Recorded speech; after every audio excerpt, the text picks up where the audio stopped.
Spichkam yonmaydi ya. O'tasizmi?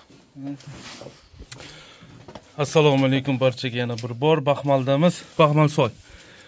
6 oydan o'tdi. 5 fevralda hozir 21-mi?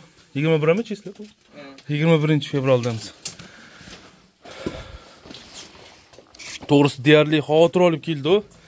Sababi Jizzax markazida bitta xolodilnik qiladigan shu Baxmalda kimnidir olmasa achibdi degani uchun xavotir olib keldi. Yo biz olmalarimiz emas ekan. Sababi bergan ma'lumot bergan odam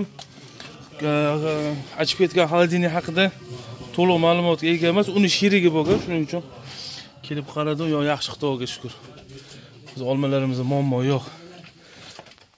Ustalaga ham qiyin, mana shu xavotir olasiz mijozlardan. Shunga mana keldi, to'q qilib. Xudoga behisob shukr. Olmalarimizni o'zim yedim. Qana. Hammasi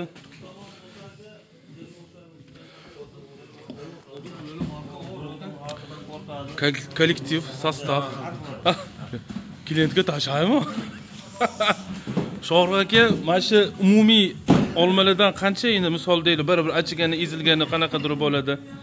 Bizda achimaydi. Achimaydimi? Alhamdulillah. Qancha mahsulot ketdi?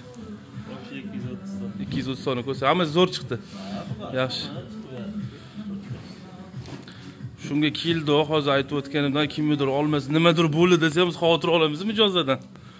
Xudo xolos hammasi yaxshi, sog' bo'lsa, salomat bo'lasizlar. Kuzatishda davom etinglar. Yo'lalarga to'g'risi 3-4 ta xolodilnikni hozir hammasini ko'rib, barakasini qiladigan xolodilniklarimizni to'g'ri maslahatlar berib, to'g'risini aytib, nima mahsulot qo'yiladi, qanaqa ispiritor qo'yiladi, qanaqa konditsioner qo'yiladi, aytib keldi. Hammaga rahmat, sog' bo'lasizlar. Shuna xizmatlar kerak bo'lsa, bemalol murojaat qilaverasizlar.